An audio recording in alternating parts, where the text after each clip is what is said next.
Supreme court کا جو فیصلہ عطا اللہ قاسمی صاحب کے حوالے سے وہ بڑا سخت فیصلہ ہے. مشکل ہوگا نعیم بخاری کا بچنا، اپنی اس پوسٹ پہ رہنا. نعیم بخاری صاحب کے علاوہ یہ ادارہ کوئی چلا نہیں سکتا. السلام علیکم، میں ہوں عابد اندلیب. ناظرین، آج اسلام آباد ہائی کورٹ میں ایک بڑی اہم سماعت ہوئی. میں اس سماعت میں خود موجود تو نہیں تھا، لیکن کچھ ٹکرز میرے تک پہنچے، اور چونکہ میں نے عطا اللہ قاسمی صاحب کا جو کیس تھا سپریم کورٹ میں جو ہوا، اور جس کے تحت ان سے سپریم کورٹ نے حکم دیا تھا کہ تمام پیسے بھی جو ہے وہ ریکور کیے جائیں، اس کیس کی روشنی میں اگر ہم بات کریں تو بہت مشکل ہوگا نعیم بخاری کا بچنا، اپنی اس پوسٹ پہ رہنا. کچھ ٹکرز جو ہم تک پہنچے وہ میں آپ کے ساتھ رکھتا ہوں، لیکن اس کے بعد میں آپ کو بتاؤں گا کہ کیوں مشکل ہوگا نعیم بخاری کا اس عہدے پہ رہنا، ان کی چھٹی ہو سکتی ہے. یہ ایک امپورٹنٹ کیس ہے، اس لیے امپورٹنٹ کیس ہے کہ تحریک انصاف نے خود بہت سیلیبریٹ کیا تھا اس وقت عطا اللہ قاسمی صاحب کے خلاف جو فیصلہ آیا تھا، اور اس دوران جو کورٹ میں سماعتیں ہوتی تھی اور بڑی ڈیفرنٹ چیزیں سامنے آئی تھی، وہ ساری چیزیں ریکارڈ کا حصہ ہیں. لیکن یہ جو کیس ہے یہ ایک اس طرح سے ڈیفرنٹ تھا تھوڑا سا ضرور ان سے، کہ اس میں آپ دیکھتے ہیں کہ عطا اللہ قاسمی صاحب نے اپنے آفس اور واش روم کی ٹوٹیاں اور جوتیاں تک جو ہے وہ سرکاری خزانے سے لی تھی، اور پتہ نہیں اور کیا کیا گولیاں وہ لیتے رہے. لیکن یہاں یہ بات ڈیفرنٹ ضرور تھی کہ نعیم بخاری صاحب نے یہ دعویٰ کیا تھا کہ وہ سرکاری خزانے سے شاید ایک کپ چائے کے بھی روادار نہیں ہوں گے. لیکن عدالت نے چونکہ اس پہ استفسار کیا کہ آپ یہ بتائیں کہ چونکہ آپ نے جو بھی فیصلہ کرنا ہے وہ سپریم کورٹ کے اس فیصلے کی روشنی میں کرنا ہے جو عطا اللہ قاسمی صاحب کے جو ہے وہ متعلق آیا ہے، اور آپ نے انہی پرنسپلز کے حساب سے آگے بڑھنا ہے. ایک تو اس میں عمر کی حد کا تعین کیا گیا ہے، اور دوسرا آپ نے پراپر ایک اشتہار دینا ہے. چونکہ اس حکومت نے نعیم بخاری صاحب کی جو تقرری کی تھی وہ اشتہار اور عمر کی حد کو کنسیڈر کیے بغیر کی تھی، اور اب جب ان کی اس تقرری کو کالعدم قرار دینے کے حوالے سے جو درخواست تھی، اس میں چیف جسٹس اطہر من اللہ صاحب نے جو ہے وہ ان سے استفسار کیا کہ چونکہ انہوں نے پہلی سماعت میں بھی جو ایک وزارت اطلاعات کے نمائندے ان کو طلب کر رکھا تھا، تو اس پہ انہوں نے پوچھا کہ کیا حکومت نے عمر کی حد میں نرمی کی. اس پہ وزارت اطلاعات کے جو نمائندے تھے ان کی طرف سے کہا گیا جی کہ بالکل ہم نے نرمی کی.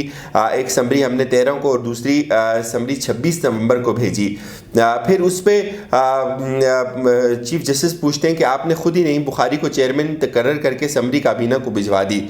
وزارت اطلاعات چیئرمین کی تقرری کی مجاز نہیں، یہ عدالت کہتی ہے. پھر آپ نے سپریم کورٹ کا فیصلہ بھی نہیں پڑھا کہ اس میں کیا لکھا ہے. جہاں تک یہ بات ہے کہ آپ تنخواہ لیں گے یا نہیں لیں گے وہ الگ بات ہے، لیکن پہلے تو جو بنیادی بات ہے وہ آپ نے اس طریقہ کار کے متعلق جو ہے وہ ہمیں بتانا ہے. ہم نے یہ لکھا ہے کہ وہ اس عہدے کے لیے قابل ہیں.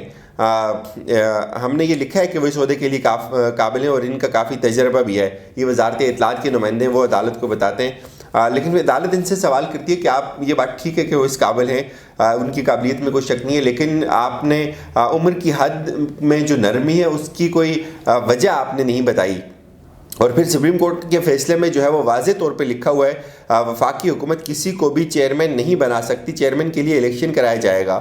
جب آپ فیصلہ پڑھے بغیر سمری کابینہ کو بھیج کر کابینہ کو بھی شرمندہ کریں گے فیصلہ پڑھے بغیر. پھر عدالت نے جو تھا وہ معاملہ اب تو وفاقی کابینہ کو بھیج دیا، اور سمری بھیجتے ہوئے آپ نے کابینہ کا فیصلہ نہیں پڑھا. ایج کی جو اپنے ریلیکسیشن دی اس کا آپ نے کوئی جواز نہیں بتایا، کوئی قانون سے بالا تر نہیں. نعیم بخاری صاحب ہمارے لیے قابل احترام ہیں. یہ معاملہ وفاقی کابینہ کو بھیج رہے ہیں، وہ سپریم کورٹ کے فیصلے کو مد نظر رکھ کر اس کو دیکھیں. یہ تو عدالت کی جانب سے جو ہے وہ ریمارکس آئے. ظاہر ہے دو بنیادی چیزیں، نو ڈاؤٹ ہم بڑے مدعا نعیم بخاری صاحب کے، وہ بہت قابل انسان ہیں، لیکن جو ایک بنیادی پرنسپل ہے جو کورٹ آف لا میں سیٹل ہوا سپریم کورٹ میں، اس وقت یہ تھا کہ آپ ایک پراپر اشتہار دیں گے، اور اس کے بعد اشتہار کے بعد جو ہے وہ عمر کا تعین کیا گیا. اور اس کے بعد ظاہر آپ کو پتہ ہے ایک اشتہار دیں گے تو ایک اس پہ مختلف درخواستیں آئیں گی، مختلف لوگ اس پہ اپنا سی وی بھیجیں گے، اور اس کے بعد فیصلہ کیا جائے گا کہ کون میرٹ پہ ہے. یہاں تھوڑا سا شاید یہ ہوا کہ پک اینڈ چوز کر لیا، نعیم بخاری صاحب اس قابل ہیں تو ان کو لگا دیا، اشتہار بھی نہیں دیا اور عمر کی ریلیکسیشن بھی نہیں دی. اگر فیصلہ تو سپریم کورٹ کے فیصلے کی تناظر میں کرنا ہے تو ظاہر ہے ایک ریلیکسیشن کی کوئی بہت آپ کو جواز دینا ہوگا کہ آپ کیوں ان کو ہی منتخب کرنا چاہتے ہیں. اس کا آپ کے پاس کیا جواز ہے کہ ان کی عمر اگر جو ایک متعین کردہ عمر ہے اس سے زیادہ ہے تو آپ کے پاس جواز کیا ہے کہ کیا یا تو آپ کے پاس کوئی اور اس قابل بندہ نہیں ہے یا تو قحط الرجال ہے کہ آپ کے پاس کوئی ایسا جینون بندہ نہیں ہے اور آپ نے ایک ایسے بندے کو کر دیا جو ان پیرامیٹرز پہ پورا نہیں اترتا, یا کوئی آپ جو ہے وہ جینون ریزن دیں گے جس سے عدالت مطمئن ہو سکے. ایک تو یہ بات ہے. دوسرا, اگر آپ اشتہار دیں گے, اشتہار بھی آپ کسی پیرامیٹر کو سامنے رکھ کے دیں گے, اس میں بھی کوئی آپ فریم یا کوئی بیسک پرنسپلز تو لے ڈاؤن کریں گے کہ اس اشتہار کی قابلیت, اس پوسٹ کی قابلیت یہ ہونی چاہیے, اس میں عمر کی حد یہ ہونی چاہیے, اس کا اتنا ایکسپیرینس ہونا چاہیے. تو اس میں پھر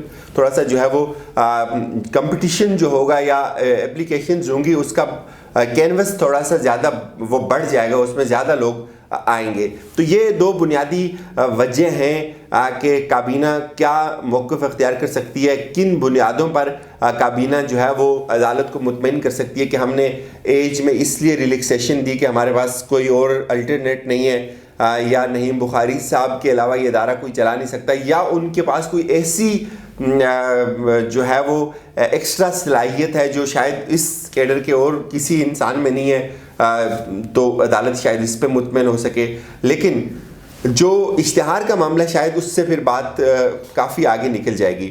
اگر اگین انہی دو پرنسپلز کی روشنی میں دیکھا جائے گا تو پھر بہت مشکل ہوگا نعیم بخاری صاحب کا اس پوسٹ پہ براجمان رہنا, چونکہ سپریم کورٹ کا جو فیصلہ عطا اللہ قاسمی صاحب کے حوالے سے وہ بڑا سخت فیصلہ ہے.